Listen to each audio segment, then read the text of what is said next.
فكلي واشربي وقري عينا فإما ترين من البشر أحدا فقولي إني نذرت للرحمن صوما. Hey everyone, Assalamu alaikum. Welcome to the Islamic Mary podcast. So for today, I want to speak more about this question about agency and power, especially regarding women figures in the Quran and Bible. And this semester, I've been working on revising and coming out with my second edition of my first book, The Bible and Qur'an, Biblical Figures in the Islamic Tradition. So one of the things John Keltner and I are doing is going back to all the entries and re-looking at them, reading them, comparing them with our previous notes, seeing what new articles and books have been published, and then potentially revising some of the things we originally said. And this is because the publisher from Bloomsbury reached out to us and said, hey, this book has been used in various courses. It would be awesome if you guys come out with a second edition. And the book has been published around 7 years ago. And there's a lot of new scholarship that have been produced. And also there were certain entries that I felt good about, but not great. And I wanted to add a little bit more research and writing. And one of them was Bilqis. So this last 2 weeks, I've been working on this entry. And this is a figure in the Quran known as the Queen of Sheeba, or Bilqis in the Islamic tradition. And this is a fascinating story in Surah An-Naml, or the chapter of the ant. And it begins by Sulyaman, or Sulyaman, and he says, why do not see the hoopy? Is it absent? So he's asking his army, where is this bird, right? The hudhud. And where is this hudhud? And the hudhud should be back, and I don't see him, and this hudhud is going to be in trouble if they don't come back or have a legitimate excuse. So he comes back and he says, I found a woman ruling over the people who has been given a share of everything. She has a magnificent throne, but I found that she and her people worship the sun instead of God. Satan has made their deeds seem alluring to them and diverted them from the right path. Should they not worship God, who brings forth what is hidden in the heavens and the earth, and knows both what you cannot conceal and what you declare? He is God, there is no God but him, and the Lord of the mighty throne. So Sulyaman hears this story from the hudhud, and he's intrigued that there is this woman out there, this Queen of Sheeba, who is worshiping other than God, but seems to have potential. She seems to be righteous. She has a magnificent throne. She's well respected by her people. Then Sulyaman sends a letter to the Queen of Sheeba, Bilqis, and says, we will see whether there is truth or a lie to this, about how she will respond to his gift. The scene transitions, and the Queen of Sheeba talks to her counselors, and she says, a gracious letter has been delivered to me, and it's from Sulyaman. And it says, in the name of God, the Lord of mercy, the giver of mercy. So this is Bismillah ar-Rahman ar-Rahim. And as many of you know, this is the beginning of every chapter in the Quran except for one. In the name of God, the most gracious, the most merciful. And the letter continues and says, do not put yourself above me and come to me in submission to God. So the idea is that she is a polytheist. She's worshiping the sun instead of the one true God. She's not engaged in Tawheed or absolute monotheism. And he's inviting her to Islam, to submission. So she goes to her counselors. And one of the things the commentators say that she is adiba. She is someone who's cultured. She's labiba. She's someone who is wise and intelligent. She's someone that does shura, that she is engaged in consultation. So she could have acted on her own, like Pharaoh, for instance, in the Quran, that she could have said, I'm going to act this way or do that. But she has a council of people where she bounces ideas off of. And she says to these counselors, give me your counsel in the matter I now face. I only ever decide on matters in your presence. So they replied, we possess great force and power in war, but you are in command, so consider what orders to give us. So they tell her in a nutshell that she can respond, that this is a declaration of war, that Sulyaman is telling her that she needs to submit to God and submit to his power, to the kingdom of Solomon. And she asked her group and asks their council and says, what should I do? And they say, well, we should fight back. And we should fight back in a warring faction. Then she makes this remarkable statement, and she says that whenever kings go into a city, they ruin it and humiliate its leaders. That is what they do. But I'm going to send them a gift. Then see what answer my envoys bring back. So here she makes this statement regarding diplomacy, and she makes a general statement in terms of power. That yes, if we do go and fight, we may lose. And if they come into this city, then they'll ruin and humiliate its leaders. That they'll turn everything upside down. They'll become the leaders. And then they'll position the former leaders as the subjects and humiliate them. So she does something very wise. She says, I'm going to send a gift. And I'm going to send this gift to Sulyaman, and see how he responds. Is he attracted to wealth, to power, to riches, or is he really sincere in what he's saying? So her envoy comes to Sulyaman, and then Sulyaman becomes offended, and he says, what, are you offering me wealth? What God has given me is better than what he has given you, though you rejoice in this gift of yours. So he is upset, he is angry, and then he says to his group of jinn, of genies and spirits, as well as animals, and says, who can bring the throne? And several people say, hey, I can do it. I can bring her throne here to the land. And eventually one is given the responsibility and can bring it in a twinkle of an eye. All of a sudden her throne is there, and Sulyaman sees it before him and says, this is a favor from my Lord to test whether I'm grateful or not. If anyone is grateful, it is for his own good. If anyone is ungrateful, then my Lord is self-sufficient and most generous. So then he says, disguise her throne. We should see whether or not she recognizes it. She comes in and was asked, is this your throne? And she replied, it looks like it. So Sulyaman then says, we are given knowledge before her, and we devoted ourselves to God. And then she comes into the hall of Sulyaman, and it's told to her, enter the hall. But when she saw it, she thought it was a deep pool of water, and she lifts her skirt. And then Solomon explains that this is just a hall paved with glass. There's no water.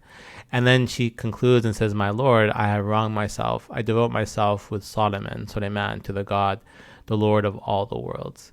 So what's fascinating here in this story is that there are a couple of points that speak to the idea of Bilqis as a wise and just ruler. First, she is someone who does not want to go to war, right? She knows that Sulyaman has the power and potentially the capacity to defeat her army.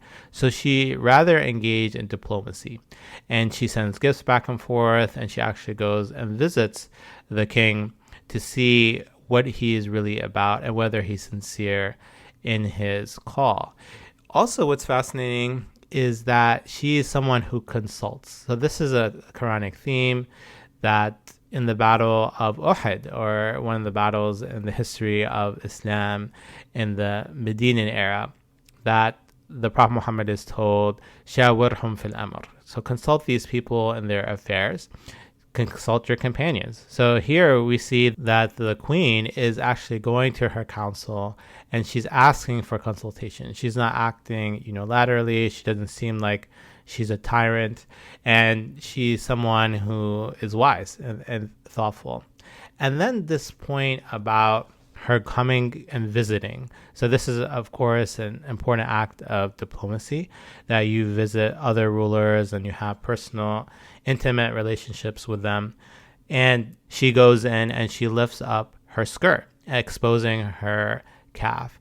So at this point, she is in a maze of Sulyaman, his power, his kingdom, and realizes that this is a favor from God, that this is not something just he earned on his own, but this is a sign of his divine favor. And then she says this remark, Inni zalamtu nafsi wa aslamtu ma'a Sulyaman lillahi rabbil alameen. That verily I have wronged myself, and I submit myself to Sulyaman and to God, the Lord of all the worlds. So a couple of points here in this narrative and questions about women and power and agency. So the first one is that some commentators and even modern scholars, they say, oh, why is the Queen of Bilqis submitting herself to Sulyaman? Isn't she in a way submitting herself to patriarchal authority? And many of the classical commentators, and especially the folks in Qasas al-Anbiya, the stories of the prophets, they say that Bilqis will eventually marry Sulyaman, and that she loved him a great deal, and that they united their kingdoms, and they made this story into one of romance. It's a love story. But in reality, this story is not that of love per se. That may have occurred, but it's about submission and Islam, and the idea of submitting consciously to God and to the transcendent power of God, that God is one, that he is unique, that there's nothing like him. And what this one word, there's one word here that's essential in the narrative. She says, وَأَسْلَمْتُ مَعَ Sulyaman. So she says, I am submitting with Sulyaman to God, the Lord of all the worlds. So this word is essential because she's saying that I'm not submitting necessarily to Sulyaman, right? That could be understood or implicit, but what's zahir, or what's apparent here, is that she's submitting with Sulyaman. So she is in a way also being a Muslim, or one who submits like the Prophet Sulyaman. She is in some ways on equitable footing. Another point that emerges is that she exposes her calf. And once again, the classical commentators, many of the authors, the Qasas al-Anbiya, they really focus on this one scene. And they say that when she lifts her skirt, all of a sudden people saw that she had hairy legs, right? And this is part of some Jewish and Islamic traditions that are misogynistic and anti-women, and they emphasize potentially her manly nature, that she was a ruler, and then she had these hairy legs, and she had to remove this hair before she married Sulyaman.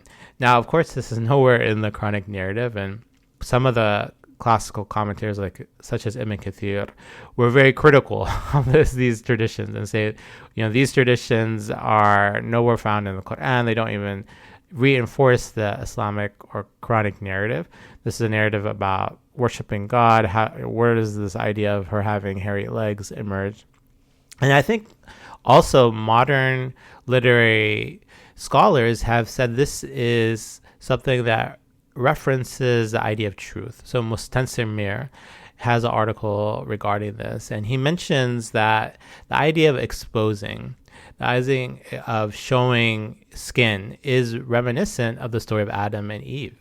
So in the Quran, they are in the garden, and once they ate from the forbidden tree, the eternal tree, then they become aware of their nakedness.